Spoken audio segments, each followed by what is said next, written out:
ngaji fikih damel panduan kitab Qurratul Ain bi Muhimmatiddin sakmangke waniyatu fardin fihi, termasuk rukun sholat yang pertama itu kemarin dikatakan adalah niat.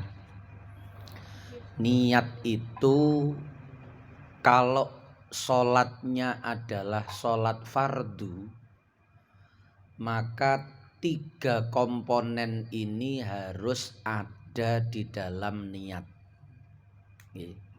Niat niku kesengajaan hati untuk melakukan sesuatu yang dibarengi dengan mengerjakannya. Qasdus syai' nanten kan makrunan bi fi'lihi.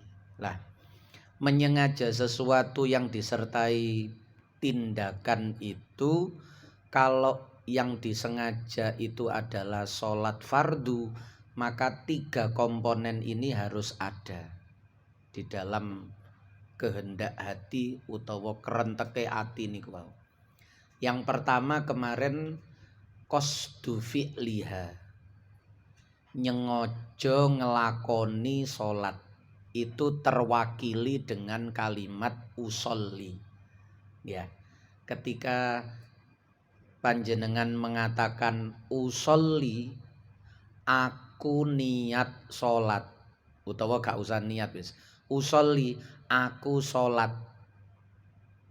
Ya, usolli niku kan maknane aku sholat, berarti sengaja melakukan sholat, mboten senam, nggih, mboten ngelindur. Lho lapar iku kok moro-moro ngadeg jungkar jungkir, oh ngelindur, berarti gak sholat wong ngelindur ya. Tapi nek wis usolli aku sholat dengan kesengajaan penuh, kesadaran penuh bahwa yang sedang dia kerjakan itu adalah sholat, niku jenenge qasdu fi'liha. Fayajibu fiha, yang pertama kemarin qasdu fi'liha. Terus yang kedua kemarin wa ta'yinuha. Ta'yin itu menyatakan tegas sholat apa?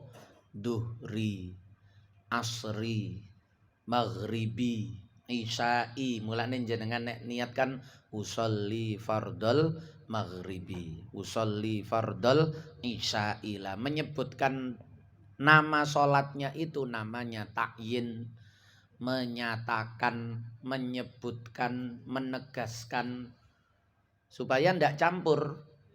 Jangan-jangan niki sholat kodok duhur iki, walaupun podo petang rokaate. Tapi kalau sudah ditakyin isya'i, oh berarti isya. Niku ngoten. Supaya ndak campur dengan yang lain. Termasuk niki. Yang ketiga adalah waniyatu fardin, lan niat fardu.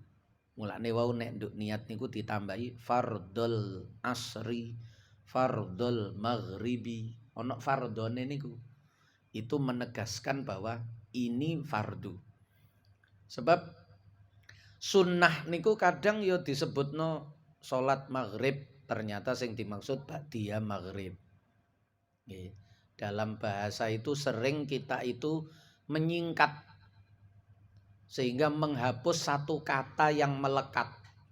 Contohnya menek kelopo, sing bener menek kelopo napa menek wit kelopo.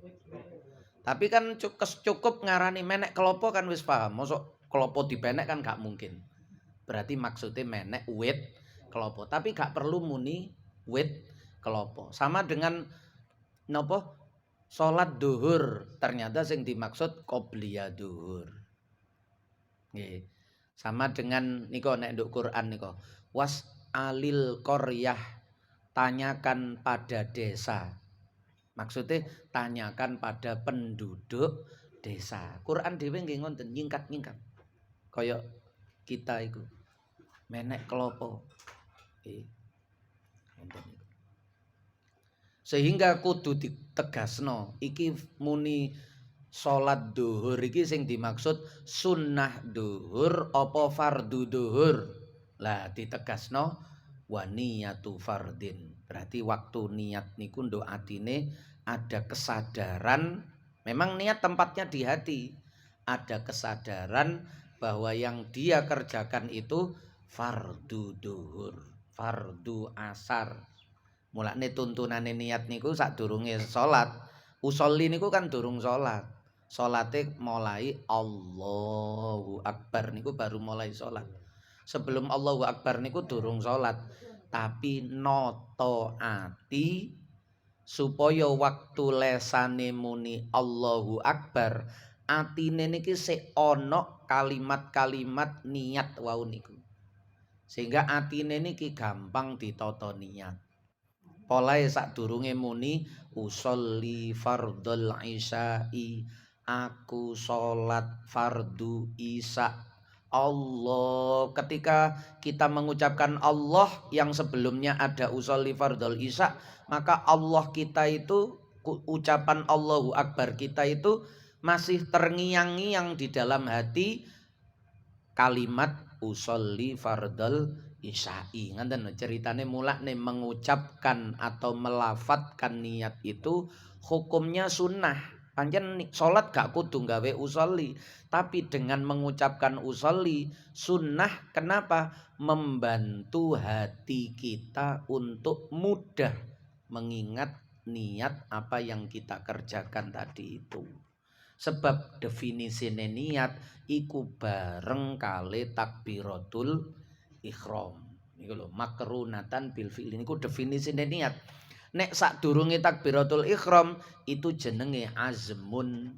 Lah Kanjeng Nabi dawuhe innamal a'malu bin niat, mboten bil azmi, mboten bil azamat.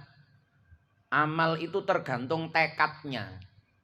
Mboten, amal itu tergantung niatnya. Niat itu apa? Dikembalikan kepada definisi bahasa Arab, lughah Arabiyah.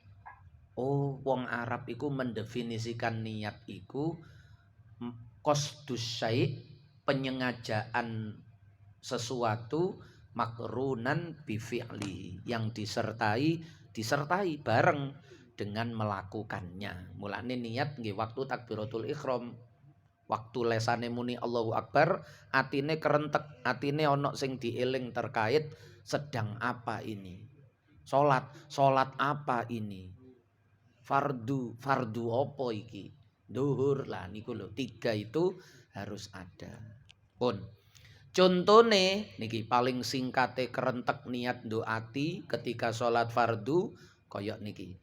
Ka usolli fardhad duhri. Kaya doati waktu takbiratul ihram niku muni aku salat fardu duhur. Sret ngonten wis cukup, doati ada kesadaran bahwa yang dikerjakan ini salat, bahwa ini salat fardu, bahwa ini duhur. Sret ngonten wis cukup. Nggih, niku jenenge niat. Dene ditambahi arba'a raka'atim mustaqbilal kiblati, ngonten niku mboten wajib. Nggih, untuk kesempurnaan saja ketika melafatkan niku. Sing wajib 3 niku. 3 itu ndak boleh hilang di dalam hati ketika niat, yaitu kalimat aku salat, berarti niki sengaja. Fardho, berarti niki pancen fardu. Duhri niki takyin. Duhur apa asar? Nah niku takyin niku. Duhur berarti ya duhur, padha 4 rakaate soalé. Wa sunnah pun.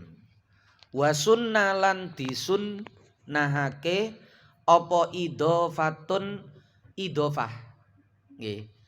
Menyandarkan ilallahi marang Allah, ditambahi lillahi ta'ala, ngoten niku lho sunnah. Ketika niat kok atik disendekno krana Allah kabeh iki. Nah niku nek cara fikih sunnah. Nggih. Tapi nek cara tasawuf ya niku wajib. Lah amal gak krana Allah kaya apa? Nggih. Krana sapa malah bahaya nek gak krana Allah. Nggih. Gak bahaya ta. Lah ngono malah nggih. Nek gak krana Allah tambah bahaya karena namanya menyekutukan. Wong salat kok gak krana Allah. Ya kudu krana Allah. Tapi nek nduk fikih ngonten niku wis dihukumi cukup. Soale wong Islam iku nek gak krana Allah nggih krana sapa wong ket awal asyhadu alla ilaha illallah. Ya. Jadi menghadirkan Allah lafat atau kalimat niat tadi disandarkan kepada Allah niku sunnah. Gaya cek tambah tegas ngoten bahwa niki memang karena Allah. Ya wong Islam yo kudu krana Allah. Pun niku sunnah dalam definisi fikih. Nggih. Wa ta'arrudun. Nah niki sunnah juga yang diajarkan oleh guru-guru kita niku sedaya sunnah sing sakliyane 3 wae, sakliyane usolli fardhod dhuhri. Dhuhri iso diganti yang lain niku. Termasuk sunnah itu wa ta'arrudun lan ta'arrud meliringi utawa nyebut lah nek bahasa gampangnya ngoten. Li adain au qadain. Iki salat ada apa salat qada. Muni adaan qadaan kawanan. Nah niku sunnah supaya betul-betul sadar tahu nek niki waktune wis entek. Oh berarti qadaan. Oh waktune sik ana iki, isak iku panjang waktune. Oh berarti adaan. Nah niku sunnah. Sebab aslinya masih gak dihadirkan di dalam hati atau tidak diucapkan dalam lafadz niat, ya iso diketahui lah. Jenenge dhuwur ya mesti petang rakaat. Jenenge sik durung asar ya berarti sik adaan. Nah ngoten niku. Walistiqbalin lan nyebutno marang istiqbal madhep kiblat. Ya, niate kita kan ngoten mustaqbilal kiblati. Nah niku mboten mustaqbilal Ka'bati kan? Mustaqbilal kiblati seperti yang diterangkan kemarin itu. Jadi nek Ka'bah niku siji. Tapi nek kiblat niku iso telu. Seiling nggih keterangan niku nggih. Dadi nek Ka'bah niku siji, Ka'bah mboten loro, mboten telu. Tapi nek kiblat niku mboten siji. Nggih. Kiblate wong sing nduk jero Masjidil Haram sing ketok Ka'bah, maka kiblatnya wajib menghadap Ka'bah. Yang di luar Masjidil Haram yang ndak melihat Ka'bah, ya kiblatnya menghadap Masjidil Haram walaupun niku kena pinggire Masjidil Haram, kena menoroe. Mboten masalah, gak kudu kena Ka'bah ngadepe salat niki lho. Sudah sah. Umpama ditarik garis lurus ngonten, lho ternyata ngadepin nang Hijr Ismail, kurang geser titik, ndak apa karena dia sholatnya di luar Masjidil Haram, di sekitar kota Mekah. Menoroe sik ketok, jam towere sik ketok. Tapi nek Ka'bahe mboten ketok, ya wis iku ngadep jam tower niku. Niku wis cukup niku. Wis dianggap menghadap kiblat. Nek menghadap Mekah ya wallahu a'lam wong jenenge gak ketok Ya apa iso diarani madhep wong gak ketok. Ya. Tapi nek Masjidil Haram iso diarani madhep kolo, nduk kono menoroe kolo. Kolo jam towere kolo. Lah bisa dikatakan menghadap. Sekarang orang yang di luar kota Mekah menoroe gak ketok, jam towere gak ketok. Ya arah kota Mekah mana? Mekah iku ndi kono lho. Lah kono niku wis cukup. Kono iku wis mburodok nganan titik, mburodok ngiri titik. Ya, wis kono niku wis dianggap menghadap kiblat. Lho, gak kono, enggak ngawur. Kono iku nang di Banyuwangi, kono iku kono lho, Mekah iku kono. Lah niku bener, kono niku wis bener. Sehingga wong biyen muni kiblat iku ndi ngulon. Ngulon niku wis bener. Walaupun mboten rodok ngalor titik, mboten niku mboten masalah. Sebab arah kiblat itu sana. Kulon gampangane. Niku wis cukup. Sudah dianggap sah. Dene gawe ilmu sing pasti kaya kemarin niku, minggu wingi niku jam 4 sore lebih 18 niku titik koordinat matahari tepat di atas Ka'bah ketika itu. Nek nduk Mekah mereka jam 12 lebih 18. 4 jam selisihnya kali Indonesia bagian barat niki berarti jam 16.18. Posisi matahari di atas Ka'bah sehingga ketika itu semua bayangan menghadap Ka'bah. Nek bangun musola, bangun masjid, ngenteni tanggal-tanggal niku sakjane pas, wis gak usah kuatir keliru. Nggih. Jadi perencanaan jauh niku sing dipentingno kiblate sik. Wis gampang mondasine gampang, sing penting goleki kiblate sik. Nah niku 2 hari niku. Jenengan browsing mawon. Setahun niku 2 kali. Namanya Rosdul Kiblat. Rosdu niku mencari, observasi, mencari arah kiblat. Niku dengan matahari ketika di atas Ka'bah.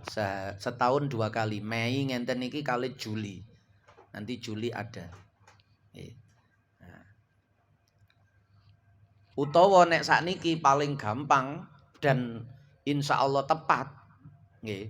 Insya Allah soalnya gak ndelok dhewe kecuali awak dhewe model kayak Mbah Bolong ngoten nggih. Mendelik ngenten langsung Ka'bah ketok nduk ngarepe. Nggih. Gawe niki Google Earth. Nggih. Google Earth niku panjenengan bisa membuka aplikasinya terus jenengan dekek ndukure Masjidil Haram niku. Cari titik Mekah, cidokno maning Masjidil Haram, cidokno maning pas kotake Ka'bah niku, terus jenengan tutul sampai metu titik merah niku. Nggih. Iki penting gawe nduk omah-omah kita niku. Awak dhewe gak ngurusi masjid musala, soalnya ngadepe wis gak masalah kan. Cuma jenenge nduk omah iku nek kepingin sing mendekati lah. Niku ndak apa-apa. Pokok kita gak ngurusi sing masjid musala wau. Nggih. Mari ngonten nduk nisor niku enten koyok gambar penggaris, ukur. Utawa ket awal nduk ndukur niku enten ukuran apa ukur niku. Gambar penggaris niku. Nah niku engko iso ditutul ukur niku engko metu garise. Garis niku jenengan tarik pas genteng oman jenengan. Nggih. Dicilikno sik, ditawarik nang Indonesia, Pulau Jawa, Jawa Timur, golek Sidoarjo utawa Surabaya ya, cowidekno sret, Karang Pilang iki wis ketemu iki lho jembatane. Lho iki gentenge omahku. Garise wau sik ketok. Lah niku oh ternyata kiblatku iki rada ngalor titik ngene. Oh wis lurus iki. Lurus. Nah ngonten niku wis bener nggih. Gang niki lurus niki, gang niki. Nek mriki niku sing lurus nek kula ningali gawe matahari, wingi soalnya kula ngecek matahari. Kale gawe niku Masjid Ngelom, Langgar Sampang, Baitur Rohim, Masjid Ngampel. Nah niku lurus. Niku nek cara kula biyen gawene nek gak gawe ahli sing falak hisab temenanan utawa ngenteni niku wau. Ketika matahari berada di titik di atas Ka'bah niku.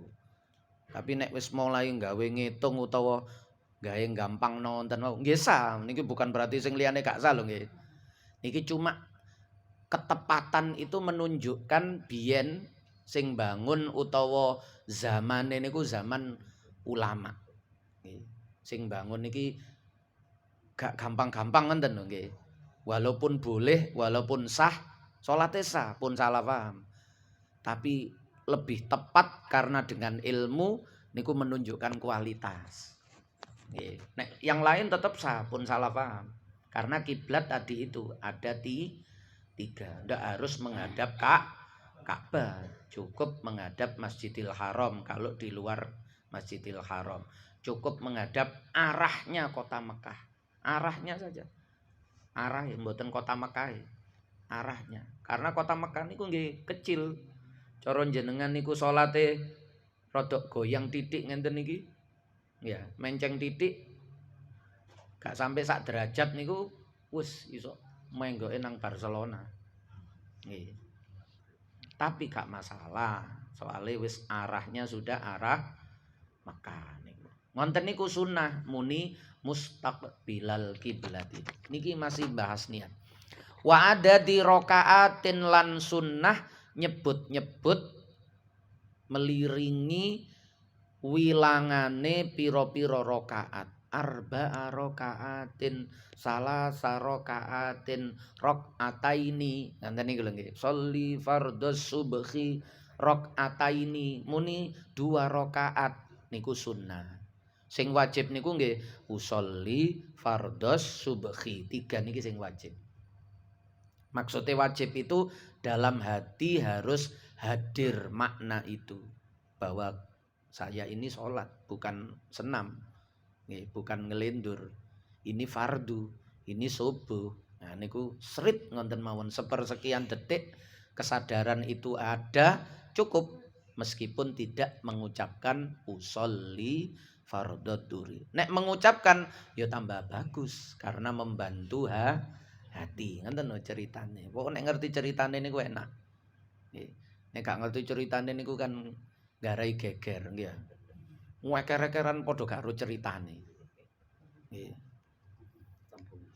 Wanut kin nah ngaji niki cek ngerti ceritane ngoten. Wanut kin lan ngucapno niki juga sunnah. Ngucapno niku wau sadurunge takbiratul ihram muni usolli ngoten. Kelas Yai Maimun mawon nggih diucapno nggih. Usolli fardhu dhuhri. Ngoten nada Yai Maimun niku niat usolli fardhul asri. Nah, biman wiyen kelawan barang sing diniati. Nggih wonten wau, salat apa, fardu apa sunnah. Niku sunnah dilafatkan, wanutkin niku dilafatkan. Pun niku terkait niat. Rukun yang berikutnya, yang kedua niki, niku tasik rukun yang pertama yaitu niat. Yang kedua wa takbiru taharrumin. Kita menyebutnya takbiratul ihram. Takbir yang mengharamkan, maknane ngoten asale niku. Takbir taharrum, takbir yang mengharamkan. Takbir itu bacaan napa? Takbir niku membaca napa? Muni takbir niku berarti membaca Allahu Akbar. Nggih. Jadi takbir itu membaca Allahu Akbar. Nek tahlil membaca la ilaha illallah. Nek tahmid membaca tahmid alhamdulillah. Nek tasbih membaca subhanallah. Nek hauqalah membaca la haula wala quwata illa billah. Nek basmalah membaca bismillah. Nek hamdalah nah sami kali tahmid wau hamdalah niku. Nah niku kaya ngoten niku. Ta'awud a'udzubillahi minasyaiton. Niku istilah-istilah. Nggih. Jadi takbir itu membaca. Ngangkat tangan niku mboten takbir. Ngangkat tangan niku sunnah. Yang wajib yang masuk dalam rukun salat, rukun niku kan fardu. Yang wajib yang masuk dalam rukun salat itu takbiratul ihram atau di sini dibahasakan takbiru taharrum, takbir yang mengharamkan. Bacaan Allahu Akbar yang menyebabkan haramnya sesuatu yang sebelumnya tadi halal. Sadurunge halal. Ngobrol karo koncone halal, tapi nek wis jenengan Allahu Akbar gak oleh ngobrol. Mari takbir Allahu Akbar. Engko sida ya aja didol nduk wong liya. Aku gelem aku. Ngonten. Ngomong haram dosa ngomong setelah takbiratul ihram niku. Salatnya batal dan berdosa. Karena sudah takbir.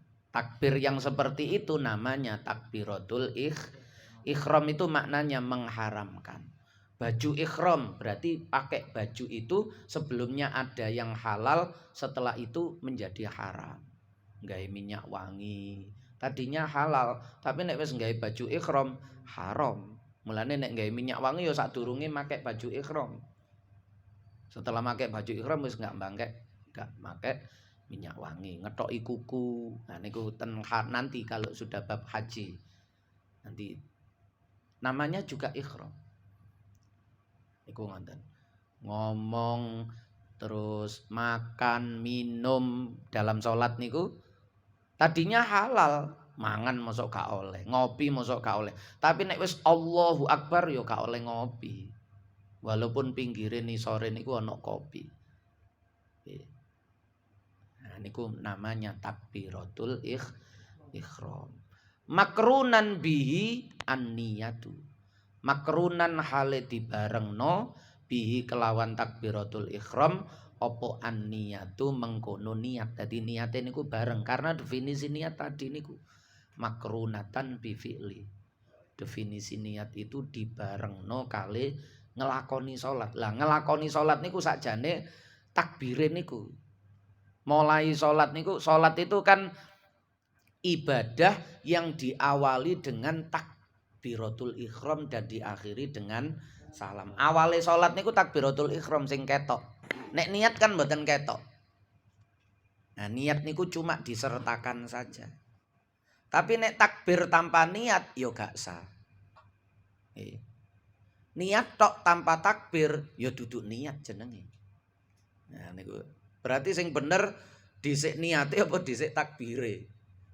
Nah, lah nek bareng nyebutno yo napa? Nggih mulane siji-siji ten mriki disebutno niate sik. Rukun niat yang rukun salat yang pertama niat. Sakjane nek niat tok durung takbir ya durung niat kan. Takbir tok tanpa niat ya durung diarani salat. Mulane ditambahi makrunan bi an-niyat. Pun cekap wa yata'ayyanu nggih wallahu a'lamu bis-shawab. Al-Fatihah. Bismillahirrahmanirrahim. Alhamdulillahirabbil alamin. Nggih, barangkali ada yang ditanyakan monggo. Ustaz. Nggih. Kalau sholat takbirnya di dalam hati, boleh enggak? Nggih. Nanti di dalam sholat itu ada rukun-rukun yang terbagi, ini disebut notok. Dalam pembagian rukun qauli, rukun yang harus diucapkan, rukun fi'li, rukun yang harus dikerjakan yang ada 17 wingi niku lho nggih. Niku dikelompokno enten qauli, enten fi'li. Lah takbiratul ihram itu termasuk rukun rukun qauli. Rukun yang harus diucapkan. Diucapkan itu berarti kudu muni. Niki cara fikih, nggih. Kudu muni itu standarnya minimal telinga kita sendiri itu mendengar dan mendengarnya itu dirasa cukup pada saat suasana itu hening. Volumene suara niki lho, pas misalnya jenengan nek jam loro bengi niku kan jame detik niku kan krungu, detike jam niku. Tek tek tek. Nek jam loro awan mboten krungu. Lah itu karena ada polusi suara dari yang lain niku. Suarane kendaraan, suarane pabrik, walaupun gak kerasa tapi menghilangkan suara detik jam niku. Tapi nek jam loro bengi krungu. Soalnya gak ono mobil kendaraan sing liwat, suarane tek tek. Lah, suara yang seperti itu sebenarnya sudah dianggap cukup sebagai rukun qauli. Pokok ono munine. Misalnya ngonten niku dianggap bersuara. Meskipun ketika panjenengan niku salat nduk terminal, salat nduk pabrik bareng kali suarane mesin gak krungu. Nggih, nada suara yang serendah itu ndak terdengar. Tapi niku wis dianggap sudah mengucapkan, wis termasuk ngelakoni rukun qauli. Tapi nek betul-betul bibire ae gak mengo. Nggih, bibire mingkem cep, moro-moro tangane tok sing diangkat. Lah nek ngonten niku jelas tidak memenuhi syarat mengerjakan rukun qauli. Ya, nah niki maksudnya pentingnya ngaji niku sebab kita niki nek gak ngaji salah pahame salat niku dikira sing penting ngangkat tangane. Takbiratul ihram niku lho nggih. Padahal hukume ngangkat tangan niku sunnah. Ndak ada ngangkat tangan dalam salat yang wajib niku. Jenengan salat tangane gak ada diangkat blas mulai awal sampai akhir. Salate sah. Karena ngangkat tangan nggak ada yang wajib. 4 tempat mengangkat tangan itu keempat-empatnya sunnah. Ketika takbiratul ihram, ketika mau ruku, ketika bangun dari ruku, ketika bangun dari rokaat kedua menuju rokaat ketiga setelah tahiyat awal.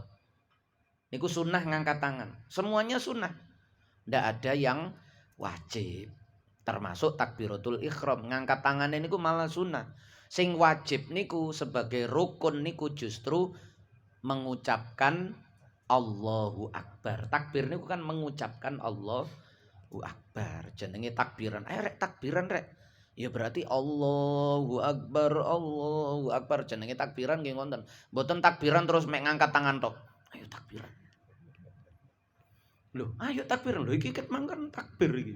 Dikira takbir niku ngangkat tangan, mboten. Salat itu ngangkat tangan belum takbir. Nggih. Ngangkat tangan niku sunnah. Nggih, cara fikih niku belum memenuhi kewajiban rukun qauli berupa Allahu Akbar. Bahasa tegese gak sah. Nah, cuma ngomong gak sah kan gak tega koyane nggih. Ngoten nggih. Kok sawangane awak dhewe dadi wasit ngoten. Ngecek dihukumi dewe-dewe kalau tidak memenuhi rukun sholat yang bernama takbiratul ihram berarti titik-titik. Lah, ngoten niku nggih. Mesti ngoten muni gak sah niku kok sawangane dadi wasit ae. Gak sah. Nggih. Kan awak dhewe padha pesertae. Sebelah seru. Gak sah. Nggih. Nggih. Aja salah. Pemahaman saya tahiyat kedua ini kan sunnah hukumnya. Nggih. Nah, seumpama kita lupa tahiyat pertama terus nggih. Lupa tidak diteruskan dengan sujud sahwi langsung salam Nggih. berbudi. Sah tapi tidak sempurna. Jadi sujud sahwi niku nggih sunnah. Nggih. Sujud sahwi itu ndak ada sujud sahwi yang wajib niku mboten enten. Sujud sahwi karena apapun itu semuanya sunnah. Mangke nek wis ketemu sujud sahwi kalimate wa yusannu mboten enten wa yajibu sujudu sahwi mboten. Jadi orang yang meninggalkan sunnah abad namanya. Contohnya tahiyat awal, contohnya kunut subuh atau kunut di sebagian napa di witir di Ramadan yang pertengahan akhir. Niku nggih termasuk sunnah abad. Meskipun niku sunnah, salatnya sunnah, tapi di dalam salat sunnah itu ada kesunahan juga. Niku nek ditinggalno nanti sebelum salam niku berarti setelah tahiyat akhir. Sunnah untuk sujud sahwi, sujud karena lupa. 2 kali sujud sunnahe male maca subhana man la yanamu wa la yasu. Nek gak apal ya wis subhana rabbiyal a'la mboten napa-napa. Gak apal pisan ya wis meneng ae pokok sujud. Nggih. Karena ndak wajib bacaannya ya ndak wajib wong sujude ya gak wajib. Sujudnya sujud sunnah namanya sahwi, sujud karena lupa. Utawa termasuk sebab sujud sahwi itu jenengan niku salate ragu-ragu. Ya, saking akeh sing dipikir nggih. Nah, ngoten niku. Salat zuhur oleh loro apa telu iki wayahe tahiyat apa wis wayahe ngadeg iki. Nah, ngoten niku ambil yang terkecil. Ragu 2 atau 3 berarti 2. Lalu tambah lagi 2, terus nanti akhir sebelum salam sunnah sujud sahwi. Dadak jange sujud sahwi lali maneh wong pancen tagihane akeh nggih. Kepikiran terus, akhirnya jange sujud lali wis kadung salam. Ya wis wong wis kadung salam. Nggih. Nah niku ngoten. Mari ngoten wis salatnya sah, gak perlu diulang lagi maksudnya nek sah niku nggih. Nek muni sah wani kula nggih. Sah. Ndak perlu diulang lagi, salatnya sudah sah meskipun tidak sempurna karena meninggalkan sunnah abad. Sunnah abad itu maknanya abad itu jamaknya ba'dun. Ba'dun itu artinya sebagian, separuh. Jadi sunnah tapi menempati porsi yang besar. Sunnah tapi menempati porsi yang besar. Sehingga kalau hilang, kalau tidak ada sunnah abad itu, baik kita sengaja atau lupa, sengaja nggih salate tetep sah. Wis kesuwen aku adek tahiyat awal selok dinteni wis bablas ae langsung ngadeg rakaat ketiga. Banter-banteran misalnya. Ya. Ngonten niku salate ya sah tapi tidak sempurna. Salate sah. Sah niku maksudnya kewajiban salate niki wis gugur. Nggih, berarti wis gugur kewajiban salate niku. Nah niku ngonten. Mari disengaja lali tahiyat awal, napa sengaja gak tahiyat awal, terus keri-keri getun. Waduh mang lapor kok ngantase. Gak urung kok yo ngenteni padha wae. Tapi kadung ditinggalno. Ngonten niku nggih sunnah sujud sahwi. Pokok sadurunge salam. Sengaja utawa gak sengaja sunnah sujud, walaupun jenenge sujud karena lupa. Lho niku sengaja kok gak karena lupa. Tapi tetap dia disunnahno sujud sahwi karena tujuannya sujud niku nembel, mboten sekedar karena lupanya, tapi tujuan utamanya niku nembel kekurangan niku. Baik kekurangan itu karena lupa, biasanya wong kurang niku polai lali sebab wong niku kudune kepingin sempurna, dadak lali gak nyempurnakno. Oleh sujudnya digawe nama sujud sahwi sebab mayoritas karena lupa. Dene sengaja nggih namanya tetap sujud sahwi. Nggih, dan tetap sunnah. Asalkan sebelum salam. Lah nek wis mari salam wis ngobrol, lho mang kok durung sujud sahwi? Ya wis gak usah wis salam. Wis salam niku selesai salatnya. Nggih. Nggih, sampun. Enten malih? Nggih. Di luar bab. Nggih. Kewajiban-kewajiban yang harus dilaksanakan panitia kurban itu napa, Mas? Wah niki kathah niki. Antara lain Sing biasane dilalekno, nek mbeleh kan wis mesti nggih. Mosok panitia kurban gak mbeleh blas. Nggih, nglumpukno wedhus marung ngono didol. Kan gak mungkin ya. Pasti dibeleh, wis gak usah disebutno wajib beleh. Ya. Soale enten az-zaitun niku nek kurban niku mboten dibeleh. Az-zaitun niku kurbane diternak. Jadi ana kurban dilumpukno mari ngoten diternak. Alasane ngenten, nek dibeleh entek daginge, nek diternak kan iso berkembang biak kok gawe kemaslahatan umat Islam.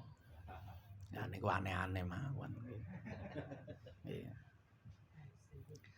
Nik sing sering dilalekno niku nggih. Satu, bahwa napa di dalam daging kurban itu ada wajib diserahkan kepada fakir miskin. Jadi kurban niku memang gak podo karo zakat di dalam membagikan. Nek zakat niku khusus 8 kelompok niku. Nggih. 8 asnaf niku termasuk fakir miskin. Tapi nek kurban itu lebih luas. Cara kurban niku didumroto mboten masalah. Karena orang kaya pun umpama didumi kurban sah sebagai hadiah. Bahkan yang kurban sendiri ketika diberi daging kurban niku juga sunnah untuk tabarruk ngalap barokahe hewan sing dia kurbankan niku. Cek oleh apike ibadah niku. Tapi dua-duanya niki sunnah dan tidak boleh lebih dari sepertiga. Nggih. Soalnya wong telu kan, fakir miskin, wong sugih kali wong sing kurban. Ndak boleh lebih sepertiga. Dadak sing kurban niku njaluk, engko diparo ya. Sing separo tak peke, sing separo dumno. Nek ana wong nyaratno ngonten niku nggih jenengan beleh dhewe ae. Cek ditanggung dhewe cara gak sah nggih wis soro-soro. Nggih. Ingat bahwa di situ ada satu jatah wajib. Nek fakir miskin iki wajib. Dadak kurbane niku didumno nang wong sugih-sugih tok karo sing kurban. Ndak ada satu pun diserahkan kepada fakir miskin, mboten sah. Gak kena diarani kurban, bancaan niku jenenge. Meskipun satu orang gawe nggugurno tok, nggih syukur-syukur sepertiga niku, syukur-syukur lebih dari sepertiga. Syukur-syukur semuanya yang lebih membutuhkan. Tapi umpama enggak, satu bagian saja ada yang diserahkan kepada fakir miskin, itu sudah cukup. Mulane biasane nek kula memberi petunjuk niku, resep niku, nek wis mari mbeleh waktu dincel-ncel niku ana petugas khusus dari panitia iku nggawa karung khusus niki. Karunge ditulisi FQ, fakir miskin. Lah niku engko nek ana wedhus begitu dincel-ncel, ambil mbok sak cawuk, mbok rong cawuk dimasukkan karung niku. Setiap ada kambing sudah disembelih, dincel-ncel, ambil masukkan karung itu. Dan karung ini jangan diberikan kecuali hanya kepada fakir miskin tadi. Sehingga bisa dipastikan bahwa daging kurban itu ada yang pasti masuk ke kalangan fakir miskin. Soalnya nek mboten ngonten campur. Soalnya zaman sak mangke lho nggih. Nggih, zaman sak mangke niku wonge niku rata-rata sugih-sugih napa malih mbelahe nang perumahan nang ngene niku. Nggih. Kemungkinan daging itu tidak masuk ke fakir miskin niku besar. Zaman sak mangke beda nek zaman biyen. Zaman biyen kemiskinan merajalela, zaman sak mangke niku kan ya wonge kan sugih-sugih, HP-ne apik-apik wong sak mangke. Duwe akeh lah nyambut gawe luwih gampang daripada wong biyen. Nah niku yang pertama yang paling pokok. Yang kedua pun kalih mawon nggih. Yang kedua niku panitia itu sekaligus mendidik orang-orang yang berkurban. Maksudnya mendidik ya napa? Selama ini orang-orang itu beranggapan bahwa panitialah yang membutuhkan daging kurban, membutuhkan kambing. Koyok-koyok panitia niku sing ngoyo butuh. Padahal harusnya yang butuh itu kita yang hendak berkurban niku lho. Kita niki butuh dengan adanya panitia yang membantu ibadah. Cara kula misale. Kula iki misale kepingin kurban. Niku nek teorine biyen kurban enten panitia niku kan nyar-nyaran mawon mari kemerdekaan, mari Gestapo niku. Tahun 70 mawon. Biyen nggih kurban niku nek gak dibelah dhewe ya dicelukno wong bayari untuk menyelesaikan penyembelihan kurbannya itu. Nggih. Dibelah dhewe niku ya butuh tenaga, butuh waktu, butuh biaya. Bayari wong nggih ngonten. Sekarang ada panitia. Maka kita, saya misalnya kepingin kurban, saya harus berterima kasih. Matur suwun kurban kula sampean bantu sehingga bisa terlaksana dengan baik. Saya tanpa payah, saya tanpa susah. Ya. Lah, berarti jenenge wong dibantu niku ya napa? Ana terima kasihne. Ya. Sehingga kita itu kalau menyerahkan kambing niki pendidikan. Nggih. Jangan cuma kambing tok. Lah terus engko biayai konsumsi, biaya misalnya nyewa terop, biaya macam-macam niku. Rokoke panitia iku misale dan lain-lain kreseke barang. Ya. Siapa yang menanggung? Nah, kalau begitu yang terjadi akhirnya sing nanggung panitia. Oleh panitia gak duwe duit, didolae kulite. Didolae kepalae. Nah, padahal ngedol niku yang namanya menjual itu kan harus miliknya. Nek kitab niki mboten milik kula terus kula dol, ya napa hukume? Lah wedhus niki wae panitia napa mboten? Lah kok iso ngedol niku apa sah jual belinya? Wong bukan miliknya ya. Nggih. Sementara seandainya itu kambing saya saja, saya menjual. Kalau sudah saya niatkan kurban, yo gak sanggian. Padha karo muni ngenten kan, umpama kula belah dhewe lho nggih. Kambing kula, kurban kula terus kula belah dhewe, saya niati kurban, Tapi kulitnya kula dol padha karo muni ngene nang Gusti Allah. Ya Allah, ini kurban saya. Terimalah kurban saya. Tapi maaf, kulitnya ndak saya kurbankan ya. Kulitnya mau saya jual saja. Kan koyok gak niat ngenten niku jenenge. Ya. Nah iki kurban temen apa enggak kok separuh-separuh. Padahal saya yang punya, saya yang beli.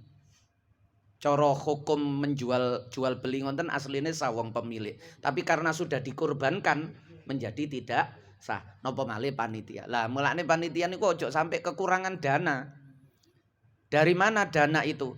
Paling pokok, paling utama adalah dari orang yang berkurban itu karena mereka itu yang sebenarnya dibantu. Ojo malah ngene, Pak Panitia, saya minta tolong ya, saya mau cari pahala ibadah kurban. Ini kambing saya, ini sapi saya. Tolong sampean rambut, sampean urusi, sampean sembelih, sampean bagikan, dan kalau ada biaya sampean toroki yo, sampean tanggung yo. Ya, kan niku jenenge wis gak ngekei malah kongkon noroki. Engko wayahe dibeleh, njaluk jenenge disebut kurban dari bapak. Nah, padahal gak mbayarin niku. Nggih. Sing padha karo napa malih nek panitiae fakir miskin, padha karo ngenten. Tolong ini kurban saya diramut, dilaksanakan, dibagikan, kalau biayanya sampean ya yang fakir miskin membantu pelaksanaan kurban saya. Jadi kurbane wong sugih tapi dibiayai karo wong miskin. Nah, niku tadi gak pantas kan lho. Lah kesadaran ini maksud saya pendidikan. Kemarin-kemarin itu yang terjadi karena panitia niku ngapunten. Kadang-kadang jor-joran karo panitia yang kemarin, jor-joran karo panitia masjid sebelah, ojo kalah karo langgar iku. Iku langgar ae wingi oleh sapi sakmene, oleh wedhus sakmene. Akhirnya supaya gak kalah, panitia keliling gawe proposal, ayo gak kurban. Jadi seolah-olah kesane niku panitia yang butuh. Karena panitia butuh, orang yang berkorban itu seolah-olah iki untung-untungan lho, tak kena sampean nek gak gelem tak kena masjid liyane lho. Koyok-koyok dhek niki sing merasa dibutuhkan yang berkorban itu. Ini salah kaprah. Kita yang berkorban itulah yang sangat membutuhkan panitia. Coba panitia sak Indonesia niki buyar kabeh. Bingung wong jangi korban niku. Belah dhewe gak ngatasi. Bayar tambah entek akeh. Iki ana panitia, nggih.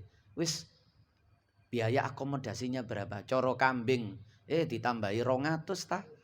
Misale ngonten niku supaya kurban kita itu sempurna, tidak ngerepotno wong liya. Nek tenaga panitia wis lillahi taala pancen wis siap, wis nggawe sepanduk menerima dan menyalurkan. Tapi nek biaya ya ojo menerima dan menyalurkan sekaligus menoroki. Ya. Kan mboten enten sepanduk panitia menerima, menyalurkan dan siap noroki. Nah niku nggih awak dhewe ae sing biayai yang berkorban. Niki pendidikan maksud saya harus dirubah niku. Pola pikir itu keliru. Sing bener yo kita yang butuh, kita yang membiayai kurban kita sendiri, itu kurban kita sendiri kok. Dibantu oleh panitia itu wis alhamdulillah. Lah kok panitia dikongkon sak duwike pisan yo sampean yo. Nek tuku es yo duit sampean dhewe, tuku rokok duit sampean dhewe. Boto terep yo sewakno. Ya. Nek ladinge cuklek ya tukokno. Nah, niku kan kebalik niku nggih, pola pikir yang. Nah niku sing maksud kula. Tapi nggih niku wau, engko kadang-kadang wis panitia kok no rewel, njaluk ngono tak kekno masjid kono ae. Ya siap ya nek ngonten niku nggih. Nah niku. Nah niku tugas kula. Kula pola gak panitia, tugas kula wis nyampe ngonten kan bebas. Nek panitia kan mikir, engko nek tak sampeno temen kok sing kurban didik aku sing diseneni wong-wong. Sak jog panitia sampean niku oleh merosot. Nah niku wong ngonten niku resikone ngoten. Nggih sampun. مولاي صل وسلم دائما أبدا على حبيبك خير الخلق كلهم هو الحبيب الذي ترجى شفاعته لكل هول من الأهوال مقتخم يا ربي بالمصطفى بلغ مقاصدنا واغفر لنا ما مضى يا واسع الكرم يا أرحم الراحمين يا أرحم الراحمين يا أرحم الراحمين فرج على المسlimin. Tapi niki kok iso dicicil sampai hari H kurban saged dicicil mbok siji mbok loro tambahan-tambahan terkait niki nggih. Nggih. Subhanakallahumma wa bihamdika asyhadu alla ilaha illa anta astaghfiruka wa atubu ilaik. Wassalamu alaikum warahmatullahi wabarakatuh.